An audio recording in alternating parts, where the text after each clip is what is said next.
Hola chiquillos, buenos días. En la clase de hoy vamos a ver la composición y función de la sangre.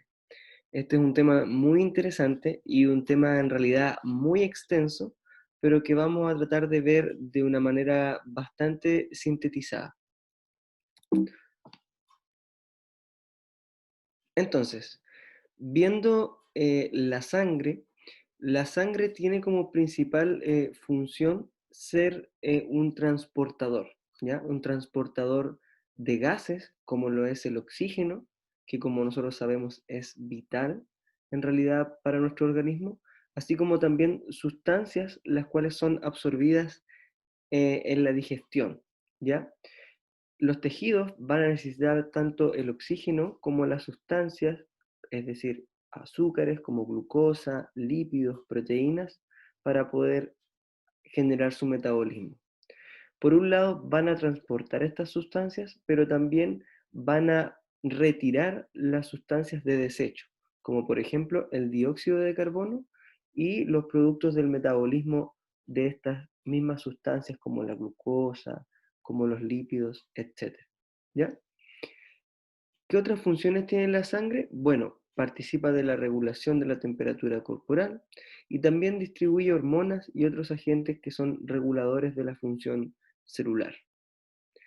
Esta sangre circula a través de un sistema que es cerrado, un sistema que parte, ¿cierto?, con el bombeo del corazón y el cual va a tener dos circulaciones, una circulación pulmonar y una circulación sistémica.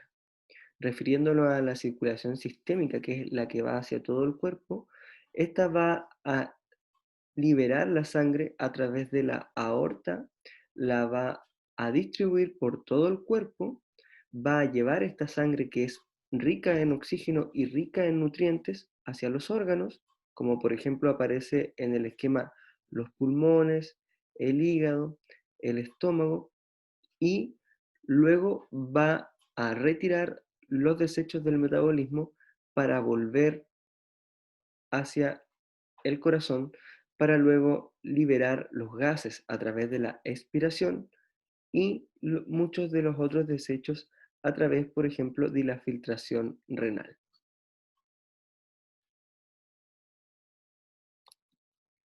¿De qué está compuesta la sangre?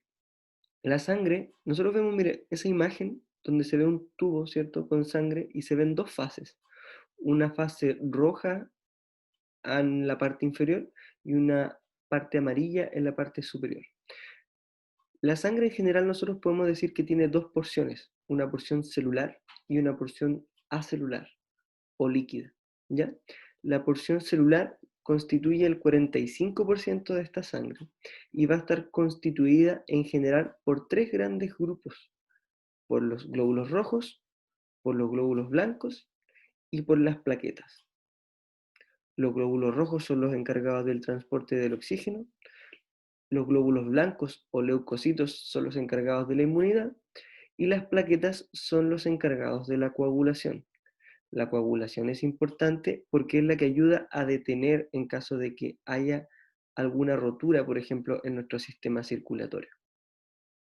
Por otro lado, el plasma, que es la parte no celular, está constituida principalmente por agua, ¿ya? Es la parte líquida en el fondo de la sangre. ¿Y qué va a transportar? Va a transportar iones, proteínas, factores que también inciden en la coagulación, pero que no son las plaquetas, y nutrientes, como habíamos dicho, glucosa, lípidos, hormonas, etcétera. ¿Ok? Entonces, ¿qué es el plasma? Es un líquido rico en proteínas y en el cual se encuentran suspendidos finalmente eh, las células sanguíneas. Hay que decir que la sangre se considera un tejido, a pesar de que uno tiene la noción, ¿cierto?, de que los tejidos en general son sólidos, la sangre es un tejido líquido o que se encuentra en dilución. Es un tejido porque tiene células especializadas, ¿ya? Células que solamente se encuentran en la sangre, como son los eritrocitos y los leucocitos. En general, el volumen de la sangre es más o menos un 8% del peso corporal. ¿ya? Lo que en una persona, por ejemplo, de 70 kilos serían 5,6 litros, ¿ya? Todos nosotros en general tenemos aproximadamente 5 litros de sangre, ¿ya? Así que si a alguno de ustedes le ha tocado donar sangre y les asusta la cantidad de sangre que les traen, quédense tranquilos porque tienen más o menos 5 litros y medio de sangre, ¿ya? Y de esos 5 litros y medio, el 55% es plasma, ¿ya? Es decir, unos 3 litros y medio es la parte líquida, plasma. Continuando con el plasma, como les había dicho anteriormente, es una solución que contiene una inmensa cantidad de iones, moléculas inorgánicas y moléculas orgánicas, las cuales van a transitar por diferentes partes del cuerpo. Esta en general es aproximadamente 3,5 litros en una persona, en un varón de 70 kilos.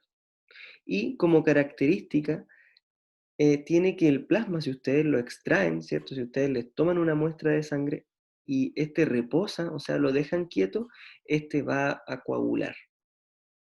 Cuando una muestra de sangre se coagula, en ese coágulo se van a acumular los factores de la coagulación, las plaquetas y las células, como lo son los eritrocitos y leucocitos. Entonces, todo eso que sobra, que es una parte líquida, se denomina suero, ¿ya? Entonces, ahí hay una interesante pregunta que es, ¿cuál es la diferencia entre suero y plasma? ¿Ya? La diferencia entre el suero y el plasma es que, bueno, ambas se refieren a la parte líquida de la sangre, pero el plasma contiene los factores de la coagulación.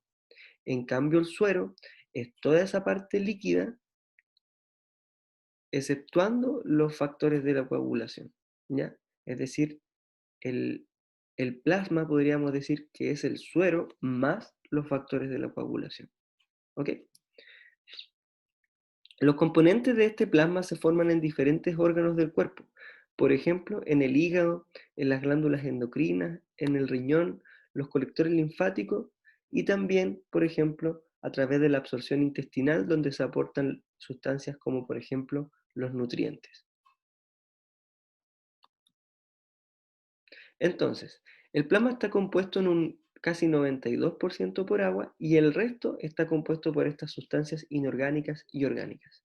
Y aquí podríamos describir una inmensidad en realidad de sustancias que se pueden pesquisar en el plasma sanguíneo. Como ya les he contado, yo soy tecnólogo de laboratorio y a nosotros en realidad nos toca evaluar esto justamente. Todas las sustancias que nosotros podemos ver en el plasma sanguíneo. A partir de estas sustancias muchas veces vamos a obtener información acerca de, por ejemplo, cómo está funcionando determinados órganos. Por eso es muy importante para la labor clínica o de los hospitales en el fondo, hacer el análisis diagnóstico de este plasma sanguíneo.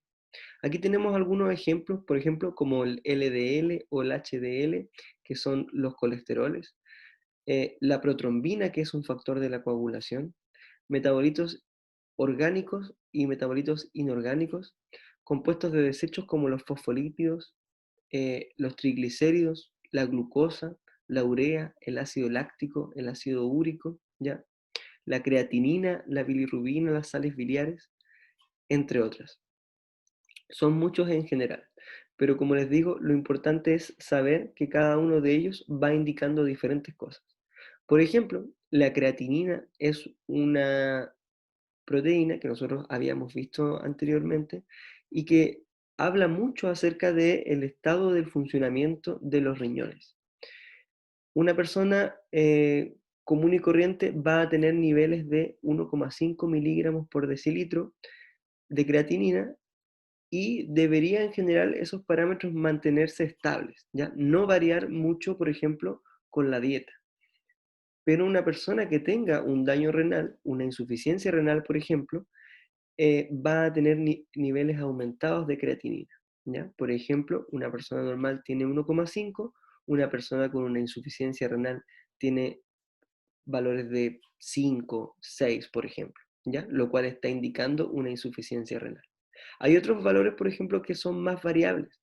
Por ejemplo, la glucosa en promedio Aquí sale como ejemplo 100 miligramos. Yo diría que es un poco menos, es de 80 a 100 miligramos en realidad una glucosa normal. Pero por otro lado, una persona, por ejemplo, que tenga una glucosa de 70 no es demasiado importante. Ahora, si una persona tiene una glucosa basal de sobre 100, por ejemplo 110, 120, es una persona sospechosa de resistencia a la insulina o sospechosa de diabetes, ¿ya? Ahora, es muy importante, por ejemplo, en este caso, que cuando uno se realiza el test de la glucosa, sea en ayuno, porque si uno se alimenta antes de tomar esa muestra, en realidad vamos a tener niveles muy altos de glucosa, de 150, 160, por ejemplo, pero en una persona que posiblemente es normal. ¿Ya? Una persona que en realidad tiene los niveles altos porque acaba de consumir glucosa. Bueno, aquí vemos los principales componentes del plasma y vamos a ver que, por ejemplo, de 1 litro de plasma, 900 cc son de agua, ¿ya? Entonces, ¿cuál es la función del agua? Es que es el transportador de la sustancia y también el agua en sí es un excelente regulador de la temperatura. También tenemos sales minerales, ¿ya? Que son las que controlan la presión osmótica, ¿ya? Y la relación entre sales y agua de los diferentes compartimentos. Eso lo vimos, ¿cierto?, en la primera clase cuando hablamos del líquido extracelular y del líquido intracelular. Después es importante hablar de las proteínas. En las proteínas que más destacan, por ejemplo, son las albúminas. Las albúminas son reservas alimentarias y a la vez la albúmina es un transportador de otras sustancias. También es importante hablar de las globulinas. Las globulinas son por excelencia las proteínas que trabajan en el sistema inmunológico. Si alguna vez han escuchado hablar de los anticuerpos, de hecho, hoy en día con el tema del coronavirus se ha hablado bastante de los anticuerpos y de los test rápidos que detectan estos anticuerpos.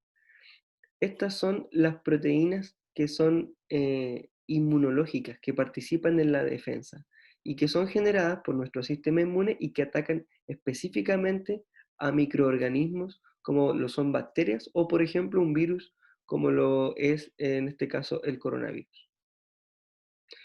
El fibrinógeno también es una de las proteínas importantes y es un importante factor de la coagulación.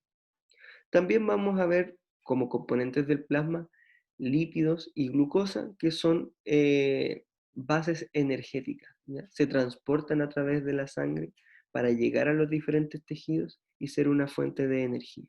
Y por otro lado, siempre vamos a ver en la sangre los productos de desecho, como por ejemplo la urea y el ácido úrico, los cuales van a llegar hasta el aparato excretor, ¿ya? Van a llegar, en este caso, hasta el riñón, donde van a ser filtrados para ser eliminados a través de la orina. La urea y el ácido úrico, por ejemplo, son los productos finales de desecho de la digestión o el metabolismo de las proteínas. Si nosotros comemos en algún momento proteínas, que es algo que hacemos a diario, a través de la carne, la leche o los huevos, por ejemplo, los productos de desecho que nosotros generamos principalmente son la urea y el ácido úrico. La urea, dicho sea de paso, es la que le da la tonalidad amarilla a la orina y la que le entrega su olor característico. Entonces, continuando con el análisis del plasma, podemos ver esta imagen que corresponde a una electroforesis de proteínas, ¿ya? La electroforesis de proteínas va a mostrar diferentes peaks, los cuales van a indicar, en primer lugar, el tamaño de la proteína, las que están más hacia el eje de las ordenadas es, en este caso la albúmina, es porque tiene un mayor peso molecular, pero también van a mostrar un pic que lo que van a indicar es la cantidad o la proporción de estas proteínas, ¿ya? Entonces, la albúmina, por ejemplo, como vimos en el cuadro anterior y como se ve en esta imagen, es la más abundante de las proteínas plasmáticas. Pero luego nosotros vamos a ver las alfa globulinas, las beta y gamma globulinas, que van a ser también muy importantes. ¿ok? Entonces, ¿cuáles son, digamos, las funciones que tiene este plasma? Bueno, ejercen una presión osmótica sobre las paredes, lo cual atrae el agua y mantiene un equilibrio en la relación de las sales y el agua. Es también un tamponador, ya es en sí un regulador del pH plasmático. Tienen una forma aniónica, eso lo habíamos visto también en las primeras clases, lo cual corro- eh, corrobora o mejor dicho, ayuda a la generación de potenciales de acción. Y también tiene funciones específicas, como dijimos anteriormente, proteínas de la coagulación, portadores de hormonas, solutos, transportadores también de fuentes energéticas, etc. Entonces, ¿cuáles son las principales funciones? Una función oncótica, que es la que regula el volumen plasmático y la volemia. También tienen la función de tampón o buffer con respecto al pH sanguíneo. Tiene una función reológica, la cual se trata de la capacidad de entregar viscosidad a la sangre. ¿Para qué se le entrega viscosidad a la sangre? Para que la sangre fluya realmente. Si la sangre es más viscosa, va a tener una capacidad mejor de fluir.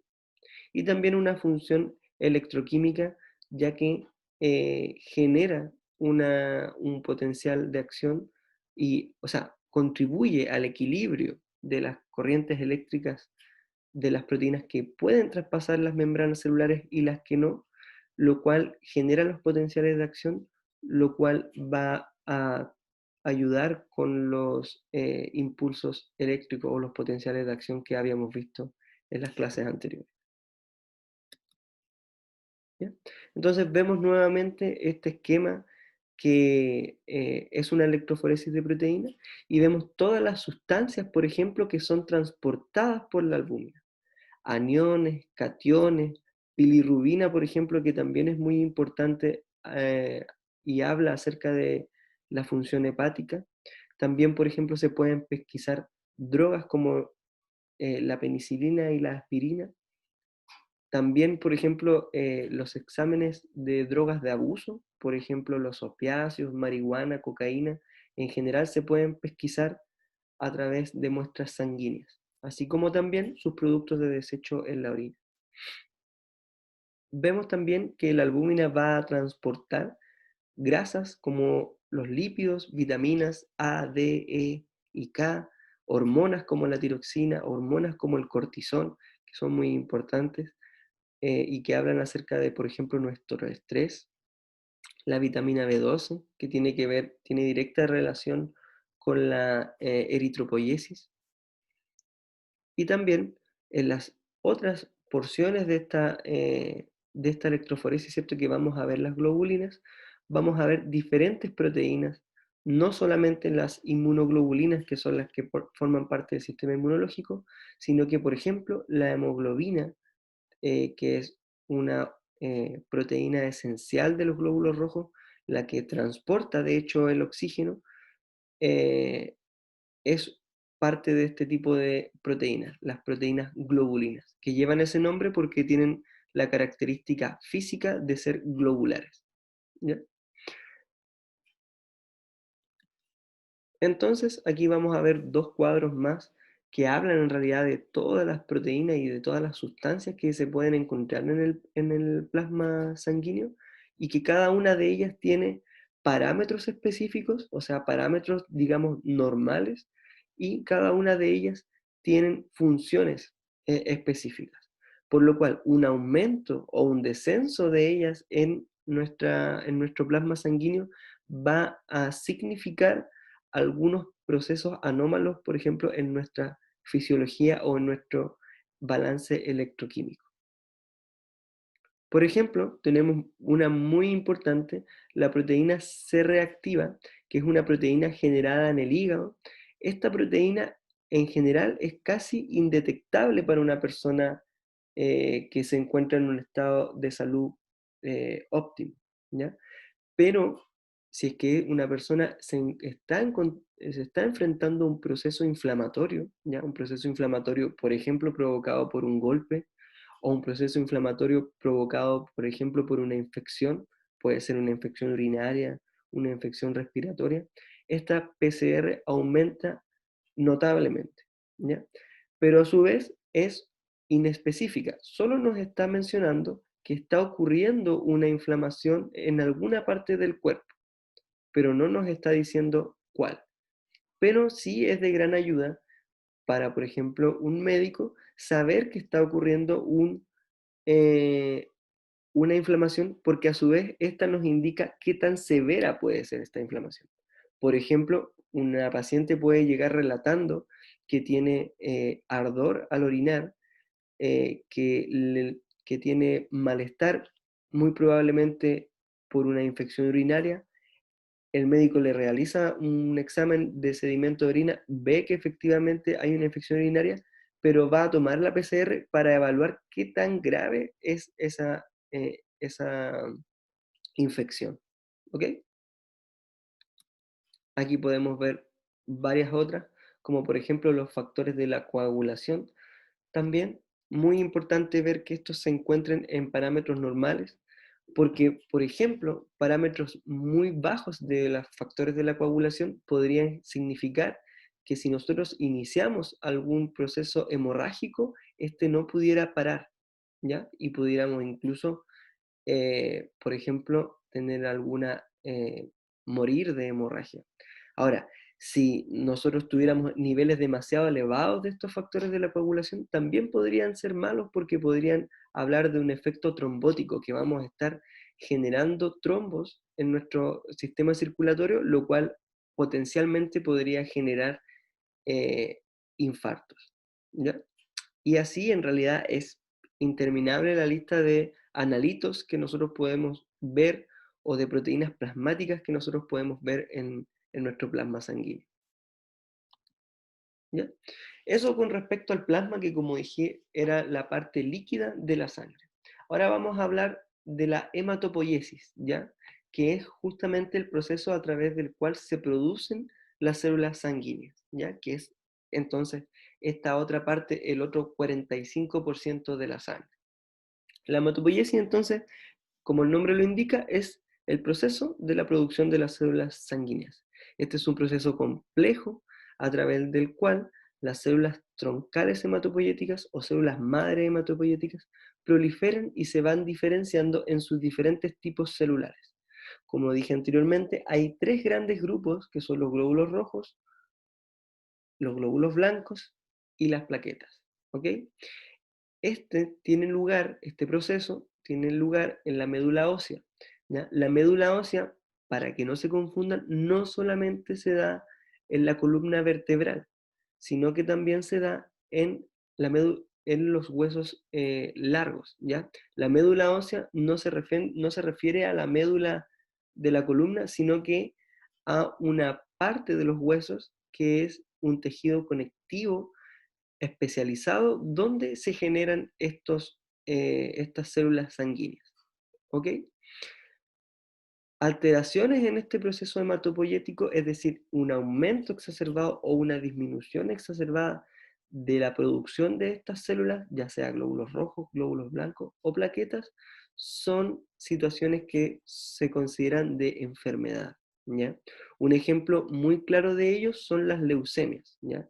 Las leucemias son la proliferación exacerbada de los leucocitos. Los leucocitos son los glóbulos blancos. Y este es considerado, de hecho, un cáncer, ¿ya? En términos muy, muy generales, un cáncer es la proliferación exacerbada de cualquier tipo de célula. Generalmente los cánceres son sólidos, ¿ya? Y son también vistos como tumores, ¿ya? Por ejemplo, un cáncer el pulmón va a hacer que células pulmonares van a reproducirse de manera exacerbada, lo cual va a generar un quiste, un tumor, ¿ya? Porque lo normal es que se estén generando células, pero a medida que se estén generando, también se estén eliminando las antiguas. Es decir, hay un proceso de renovación que es un proceso de renovación normal. Esto también ocurre con las células sanguíneas. Pero si hay un aumento exacerbado de células, en este caso de los leucocitos, sin que en realidad haya necesidad de que éstas se estén generando, se provoca lo que se denomina un cáncer, o se provoca, en el caso de los leucocitos, una leucemia. Ahora bien, hay que decir que estos leucocitos, que son en general las células encargadas de la defensa, si están aumentando en un proceso anómalo como es una leucemia, son células que en realidad no ejercen su función y que de hecho lo único que están haciendo es debilitar a la persona. Entonces, la hematopoiesis, como dijimos, era el proceso a través del cual se generaban las células sanguíneas y este se genera en la médula ósea. Pero a lo largo de nuestra vida en realidad va pasando por diferentes órganos. La hematopoiesis, aquí podemos ver primero un gráfico, ¿ya? Que dice tiempo de view, que es tiempo de vida intrauterina, ¿ya? Aquí hay una línea punteada que es la línea del nacimiento. Y podemos ver 9 meses, digamos, hacia atrás, que son los 9 meses de gestación. Entonces, durante los primeros 19 días de desarrollo embrionario, los glóbulos rojos, que son los primeros en generarse, se generan en el saco vitelino, ¿ok? Luego, estas células derivadas del saco vitelino se van a colonizar el hígado y es el hígado, posteriormente, el cual va a ser el órgano hematopoyético por excelencia, ¿ya? Ahí se van a generar los glóbulos rojos, glóbulos blancos y plaquetas. Pero a partir de los 3 meses y medio, es la médula ósea la que lentamente comienza a aumentar y la que a lo largo de nuestra vida va a ser nuestro principal órgano hematopoyético. Eso es lo mismo que muestra este gráfico. De nuevo, tenemos aquí la línea que representa el nacimiento. Perdón, voy a ver aquí. Esta línea representa el nacimiento. Está un poco chueco, no se preocupen. Y atrás tenemos entonces el saco vitelino en primera instancia y luego el hígado. Luego la médula ósea. Y aquí también nos entrega como información en general que a lo largo de la vida también diferentes huesos van siendo los principales órganos hematopoyéticos. En primera instancia, cuando estamos, digamos, en una adultez joven, em, son los huesos largos los principales órganos hematopoyéticos, ¿ya? La tibia y el fémur. Pero luego esta hematopoiesis se concentra en las vértebras de la columna, en el esternón, ¿cierto? Del tórax y en las costillas. Ahora, las células madre en general van a tomar, las células madre hematopoyéticas en general van a tomar dos caminos. Un camino es reproducirse a sí misma para generar otra célula madre y el segundo camino es irse diferenciando en células con mayor madurez y diferenciándose, ¿ya? Eso es lo que vamos a ver a continuación. Entonces, ¿qué es la médula ósea? Es un tejido conectivo especializado en el cual se generan las células sanguíneas. Macroscópicamente tiene dos variantes, ¿ya? Una variante de médula ósea roja, que es donde se produce finalmente la actividad hematopoyética, y una médula ósea amarilla, ¿ya? La cual en realidad no es hematopoyética y donde se encuentran en general adipocitos, es decir, células ricas en grasas, y que de hecho lo que hacen es entregar un aporte energético para la realización de esta hematopoiesis, ¿ya? Ahí podemos ver entonces que esta médula ósea es vascularizada y al ser vascularizada se van generando estas células sanguíneas y a medida que van madurando van entrando en circulación.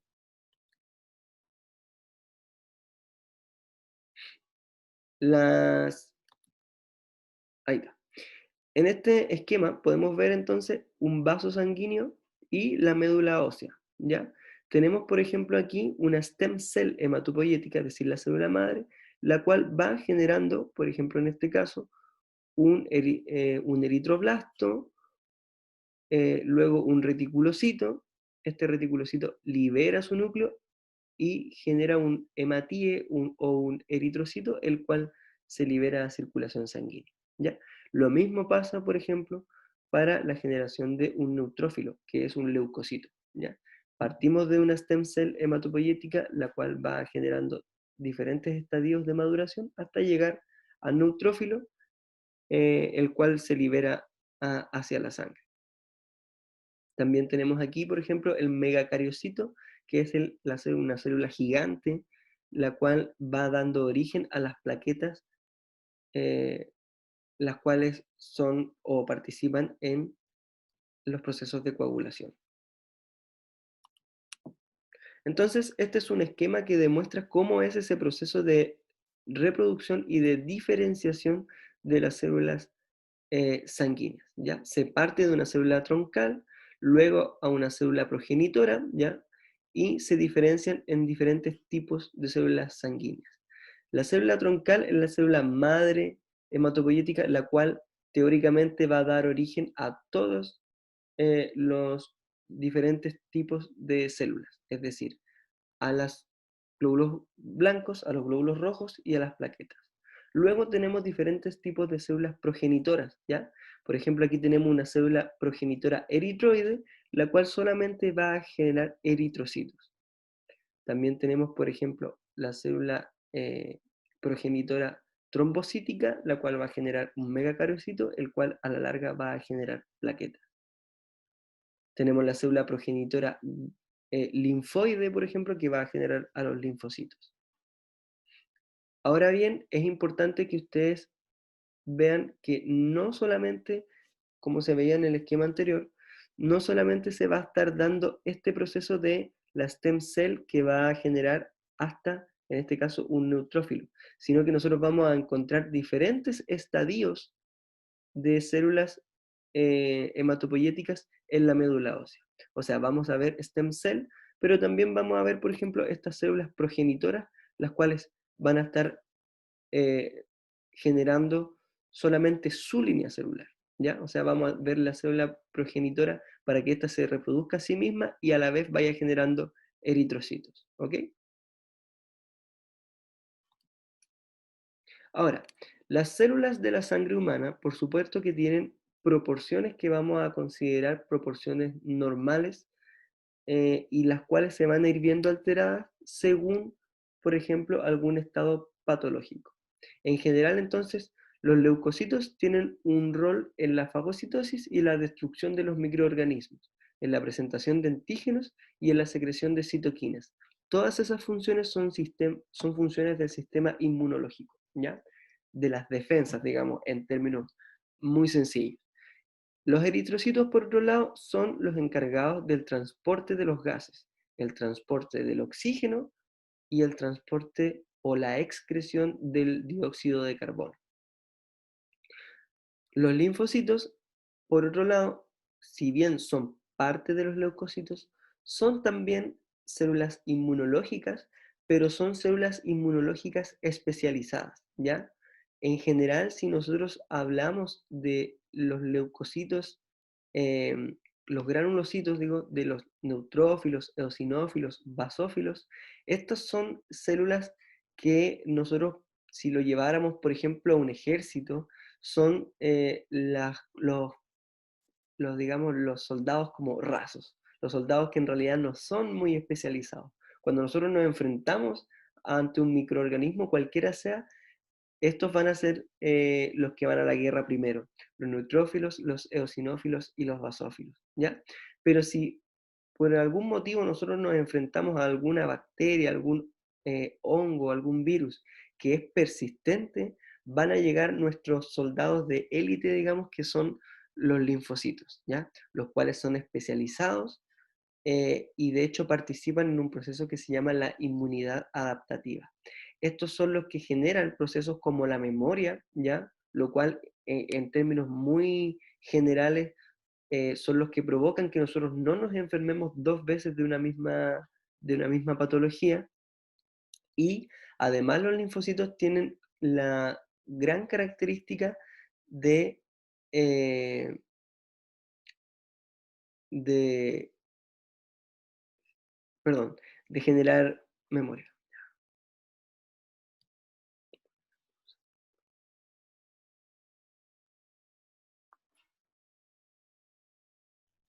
Entonces les decía, perdón, que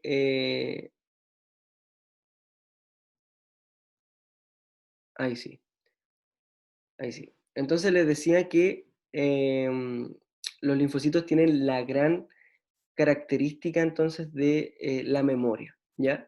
Las vacunas, por ejemplo, que en términos generales es como la exposición a un agente patógeno, pero que nuestro sistema inmune sí pueda controlar, funcionan en base a la memoria, ¿ya?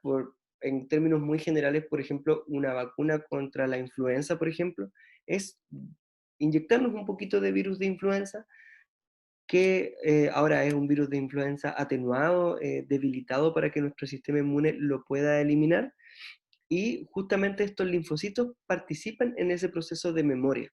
Entonces, cuando nosotros nos enfrentemos realmente a este virus, por ejemplo, de la influenza, nosotros ya vamos a estar preparados, nuestros linfocitos, entre comillas, van a recordar que nosotros ya nos hemos enfrentado antes a la influenza y van a montar una respuesta inmunológica mucho más rápida y mucho más efectiva.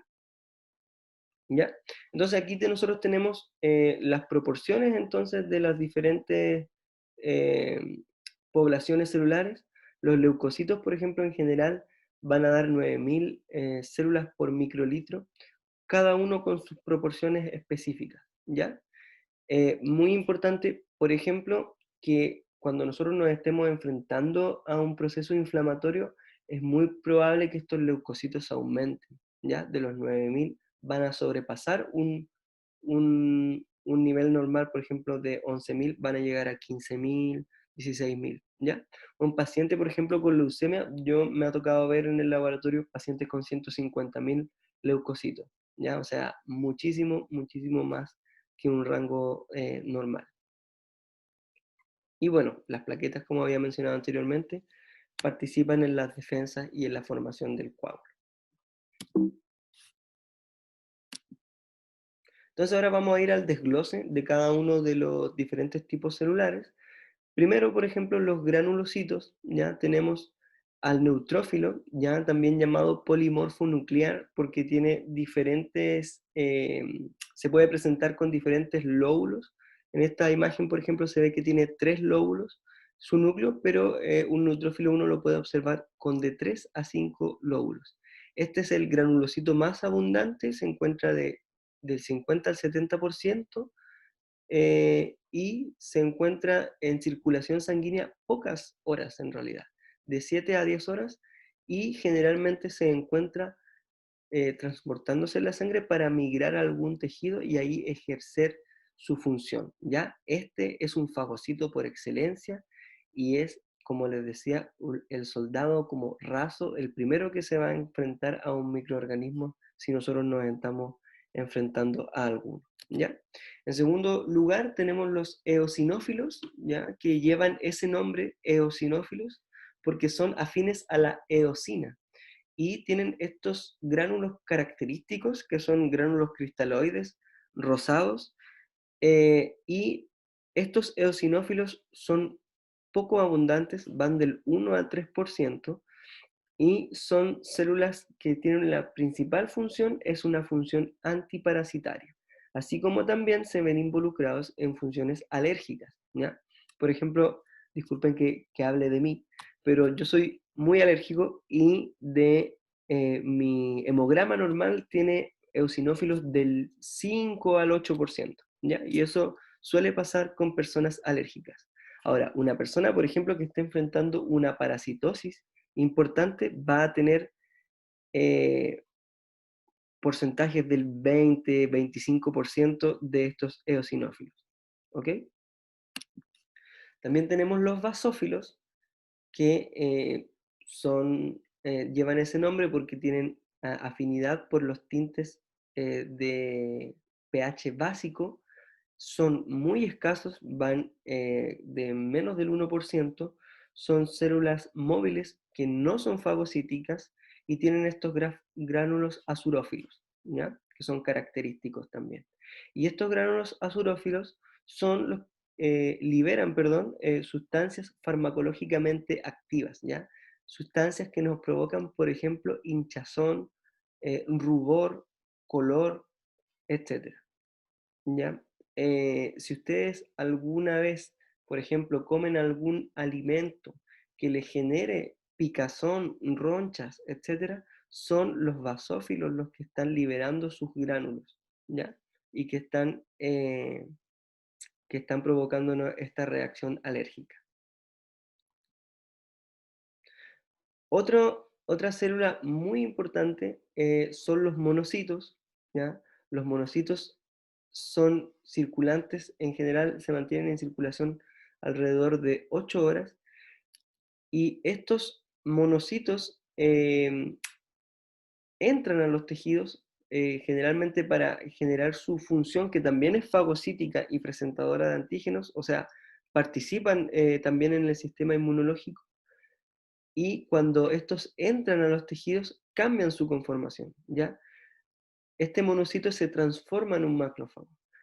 ¿Qué implica esto? Un aumento del tamaño que puede ir de 4 a 6 veces más, ¿ya? En ese sentido, esta imagen no es tan representativa, debería ser muchísimo, muchísimo más grande, perdón, muchísimo, muchísimo más grande. También aumenta todos sus diferentes organelos, los fagosomas, los lisosomas, que son los que le entregan su función, los retículos endoplasmáticos rugoso, liso, etcétera. Y estos macrófagos tienen diferentes nombres según el órgano donde se encuentren ubicados, ¿ya? Los, los macrófagos no solo fagocitan microorganismos como bacterias y hongos, sino que también son capaces de fagocitar células propias de nuestro organismo, pero que ya hayan cumplido su ciclo, ¿ya? Por ejemplo, los macrófagos que se encuentran eh, en los alveolos pulmonares se llaman histiocitos. Los que se encuentran en el hígado se llaman células de Kapfer. Y, por ejemplo, los que se encuentran en los huesos se llaman osteoclastos, ¿ya? Entonces, nosotros en los huesos, por ejemplo, tenemos los osteoblastos, que son las nuevas células, y tenemos los osteoclastos, que son los encargados de eliminar las células de un hueso que ya han cumplido su ciclo. Por último, vamos a hablar de los linfocitos, ¿ya? Los linfocitos, como les dije anteriormente, constituyen del 20 al 40% de las células blancas o de los leucocitos en general. Estos circulan en la sangre y la linfa, migran a los tejidos y a los órganos linfoides. Ya, los órganos linfoides en general son los ganglios linfáticos, el vaso y el timo, y hay tres grandes poblaciones de los linfocitos T, los linfocitos B y los natural killer. Les cuento que todos estos, en la visión del microscopio, que es la imagen que ustedes pueden ver ahí, todos en realidad se ven iguales, no se puede diferenciar a través de una visual, a través de la microscopía óptica, de la microscopía, digamos, común y corriente.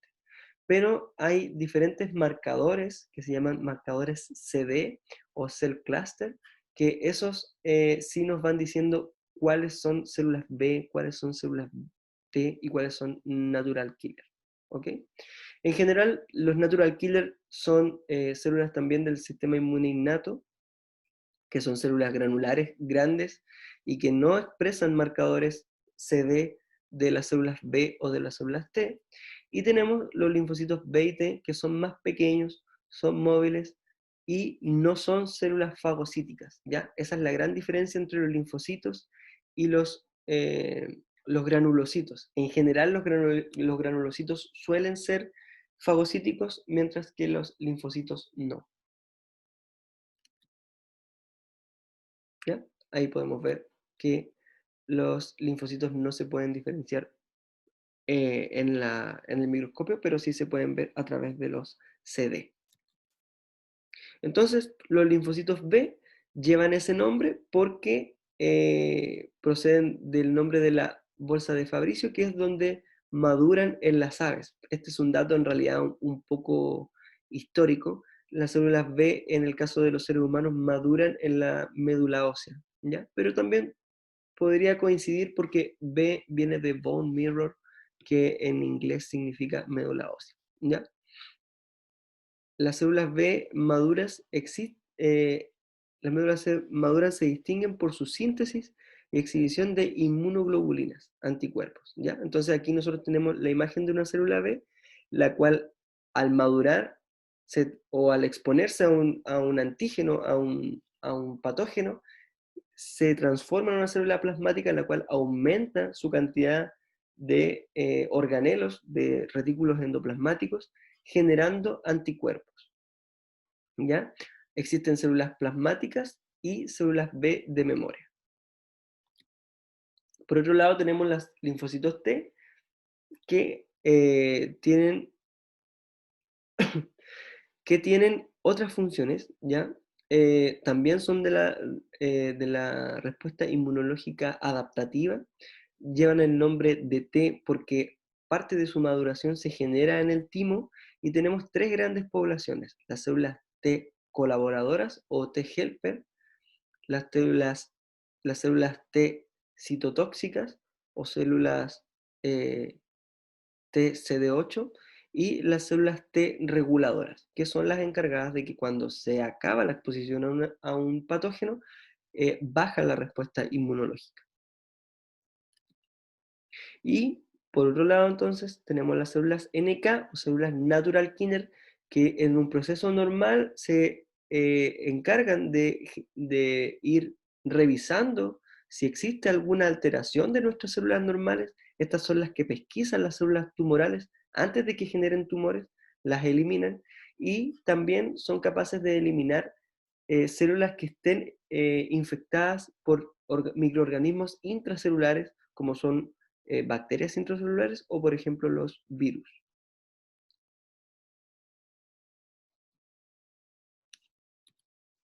Entonces, en términos muy, muy generales, aquí podemos ver entonces una médula ósea donde se generan, perdón, donde se generan los linfocitos. Tenemos los linfocitos T que salen de la médula ósea y deben madurar en el timo.